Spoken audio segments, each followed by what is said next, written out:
जय श्री कृष्णा, राधे राधे। आप सभी को माघ मास की ढेरों शुभकामनाएं। सारे संसार के कर्ता श्री भगवान विष्णु, माता लक्ष्मी और देवी सरस्वती तथा श्री गुरु जी के चरण कमलों में प्रणाम करके मैं इस माघ मास महात्म्य का 18वां अध्याय सुनाती हूँ। श्री वशिष्ठ ऋषि कहने लगे, हे राजन, मैंने दत्तात्रेय जी द्वारा कहा, माघ मास महात्म्य कहा। अब माघ मास के स्नान का फल सुनो। हे परम तप, माघ मास स्नान सब व्रतों और तपों का फल देने वाला है। माघ मास स्नान करने वाले स्वयं तो स्वर्ग में जाते ही हैं, किंतु उनके माता और पिता दोनों के कुलों को भी स्वर्ग प्राप्त होता है। माघ मास में स्नान करने वाले दुराचारी और कुकर्मी मनुष्य भी पापों से मुक्त हो जाते हैं और इस मास में हरि का पूजन करने वाले पाप समुदाय से छूटकर भगवान के सदृश शरीर वाले हो जाते हैं। यदि कोई आलस से भी माघ में स्नान करता है, उसके भी सब पाप नष्ट हो जाते हैं। जैसे गंधर्व कन्याएं राजा के श्राप से भयंकर कल भोगती हुई लोमेश ऋषि के वचन से माघ मास में स्नान करने से पापों से छूट गई। यह वार्ता सुनकर राजा दिलीप विनय से पूछने लगे कि गुरुदेव, ये कन्याएं किसकी थी? उनको यह श्राप कब मिला और यह श्राप कैसे मिला? उनके नाम क्या थे? ऋषि के कृपा से कैसे श्राप मुक्त हुई और उन्होंने किस स्थान पर माघ स्नान किया? आप विस्तार पूर्वक सब कथा कहिए। वशिष्ठ जी कहने लगे, हे राजा, जैसे अग्नि से स्वयं अग्नि उत्पन्न होती है, वैसे ही यह कथा धर्म और संतान उत्पन्न करती है। हे राजन, सुख संगीत नामक गंधर्व की कन्या का नाम विमोहिनी था। सुशीला तथा स्वर वेदी की शुंभरा, चंद्रकांत की सुतारा तथा सुप्रभा की कन्या चंद्रिका, ये 5 सब समान आयु वाली तथा चंद्रमा की जैसी कांति वाली और सुंदर थी। जैसे रात्रि को पुष्प चंद्रमा शोभायान होता है, वैसे ही कलियों के समान खिली हुई ये अप्सराएं थी। ऊंचे पयोधर वाली पदानी वैशाख मास की कामनी यौवन दिखाती हुई, 3 पत्तों वाली लता के सदृश गोरे रंग, सोने के सदृश चमकती हुई और सोने के अलंकारों से सुशोभित सुंदर वस्त्र धारण करे हुए, अनेक प्रकार के गाने और वीणा अन्यथा बांसुरी तथा दूसरे बाजे बजाने में प्रवीण और ताल, स्वर तथा नृत्य कला में निपुण थी। इस प्रकार वे कन्याएं क्रीड़ा करती हुई कुबेर के स्थान में विचरती थी। एक समय कौतुकवश माघ मास में एक वन से दूसरे वन में विचरती हुई मंदिर के पुष्प तोड़कर सरोवर पर गौरी पूजा के लिए गई। स्वच्छ जल के सरोवर पर स्नान करके वस्त्र धारण कर मौन हो बालू मिट्टी की गरी बनाकर चंदन, कपूर, कुमकुम और सुंदर कमलों से उपचार सहित पूजन करके ये 5 कन्याएं ताल नृत्य करने लगी। फिर ऊंचे गंधार स्वर में सुंदर गीत गाने लगी। ये कन्याएं गाने और नाचने में लीन थी तो उस अछोद नामक उत्तम तीर्थ में वेद निधि नाम के मुनि के पुत्र अग्नि ऋषि स्नान को गए। युवा ऋषि सुंदर मुख, कमल सदृश नयन, विशाल छाती, सुंदर भुजाओं वाला, दूसरे कामदेव के समान था। शिखा सहित दंड लिए, मृग चरम ओढ़े, यज्ञोपवीत धारण किए हुए था।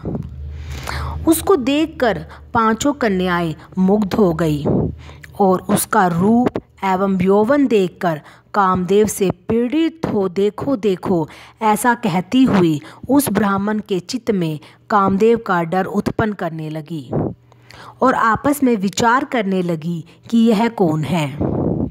रति रहित होने से नहीं, एक होने से अश्विनी कुमार नहीं, यह कोई गंधर्व या किन्नर या काम रूप धारण पर कोई सिद्ध या किसी ऋषि का श्रेष्ठ पुत्र था। मनुष्य है कोई भी हो, ब्रह्मा जी ने इसको हमारे लिए बनाया है। जैसे पूर्व कर्म के प्रभाव से संपत्ति प्राप्त होती है, वैसे ही गौरी जी ने हम कुमारियों के लिए श्रेष्ठ वर दिया है। और आपस सबका पुत्र में यह तुम्हारा वर है या मेरा, अथवा ऐसे कहने लगी। जिस समय उस ऋषि ने उनका मध्याह्न की क्रिया करके ऐसे वचन सुने तो वह सोचने लगा कि यह तो बड़ी समस्या उत्पन्न हो गई है। ब्रह्मा, विष्णु, महेश आदि देवता सब बड़े योगीश्वर भी स्त्रियों के भ्रम जाल में मोहित हो गए हैं। इनके तीक्ष्ण बाणों से किसका मन रूपी हिरण घायल नहीं हो सकता। जब तक नीति और बुद्धि रहती है तब तक पाप से भय रहता है। जब तक तप की गंभीरता रहती है यम विधि का पालन होता है। तब तक मनुष्य स्त्रियों के काम रूपी बाणों से बींधा नहीं जाता। ये मुझे मुग्ध कर रही है।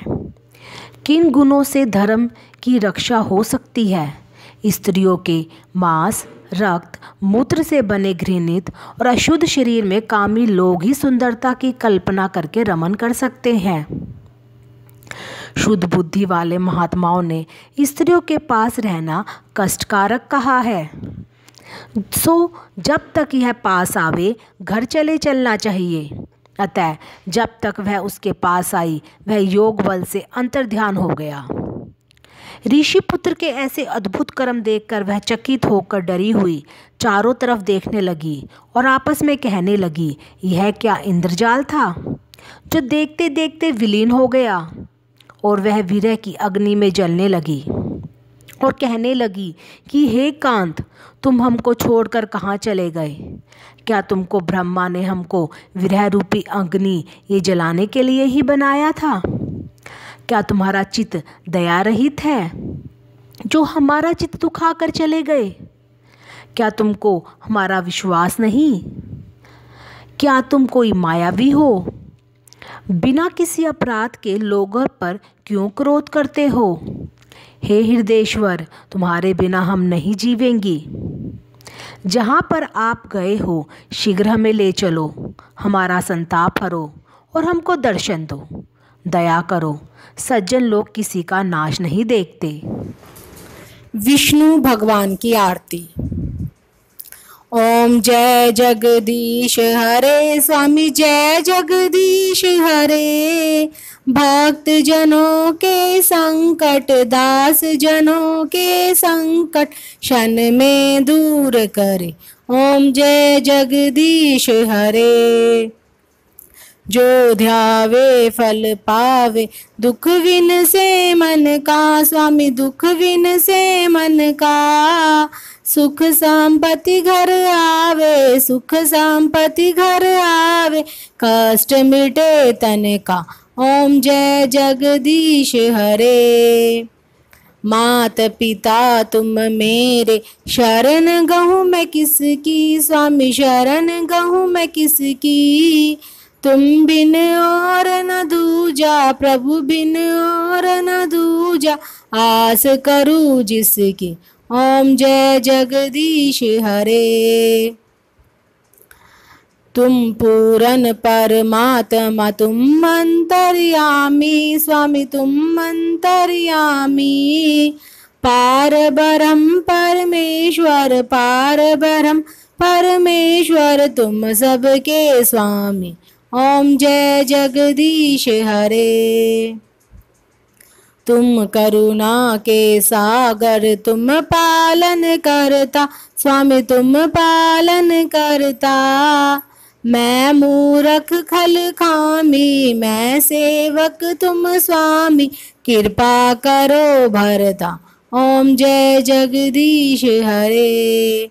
तुम हो एक अगोचर, सबके प्राणपति स्वामी, सबके प्राणपति। किस विधि मिलूं दया मैं, किस विधि गऊं शरण मैं, तुमको मैं कुमति। ओम जय जगदीश हरे। दीन बंधु दुख हरता, तुम ठाकुर मेरे स्वामी तुम रक्षक मेरे। अपने हाथ उठाओ दया कर चरण लगाओ, द्वार पड़ा मैं तेरे ओम जय जगदीश हरे। विषय विकार मिटाओ पाप हरो देवा, स्वामी कष्ट हरो देवा। श्रद्धा भक्ति बढ़ाओ, श्रद्धा प्रेम बढ़ाओ, संतन की सेवा ओम जय जगदीश हरे। बिलनी के बेल सुदामा के चावल, रुचि रुचि भोग लगे, स्वामी रुचि रुचि भोग लगे। ऐसे दीन दयालु, ऐसे भक्त कृपालु, सबके कष्ट हरे ओम जय जगदीश हरे। तन मन धन सब कुछ है तेरा, स्वामी कब कुछ है तेरा। तेरा तुझको अर्पण, तेरा तुझको अर्पण, क्या लागे मेरा ओम जय जगदीश हरे। श्री जगदीश जी की आरती जो कोई नर गावे, स्वामी जो कोई जन गावे। कहत शिवानंद स्वामी, कहत हरि हर स्वामी, मन वांछित फल पावे ओम जय जगदीश हरे।